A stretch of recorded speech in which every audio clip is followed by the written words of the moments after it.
d'avoir été associé à cette célébration.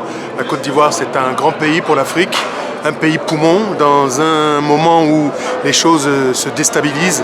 Il est important qu'il y ait de la cohésion, de la solidarité, de l'unité.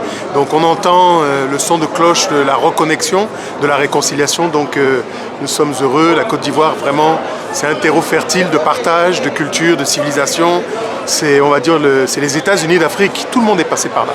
Depuis, si je parle au plan culturel, depuis les années 60, et de Stevie Wonder, les Afro-Américains, même à Michael Jackson qui revendique sa nationalité ivoirienne, Manu Dibango, tout le monde est passé par là. Donc vraiment, si on pense à de grands auteurs, Bernard Dadier, on pense à tout ce que la culture ivoirienne a charrié, d'abord d'hospitalité.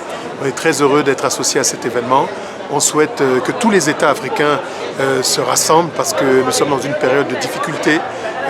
La prédation guette notre continent, donc vraiment laissons tomber nos dissensions. Essayons de nous mettre autour de l'arbre à palabres et essayons de sauver les futures générations. Tout le monde vient sur notre continent, picorer. Nous sommes les seuls, notre diaspora est la dernière à arriver. Donc nous ne sommes pas contre les autres. L'Afrique est un continent généreux depuis l'Égypte antique, c'est d'ailleurs pour ça qu'elle est tombée. Mais il est temps maintenant qu'il y ait un sursaut d'unité autour de l'Afrique. Et le terroir de Côte d'Ivoire est un terreau fertile, un exemple. Donc je suis très heureux d'y avoir pris part en cette célébration, 61e anniversaire. 60 ethnies, une seule tribu, une seule Côte d'Ivoire. Il y en a des fautes.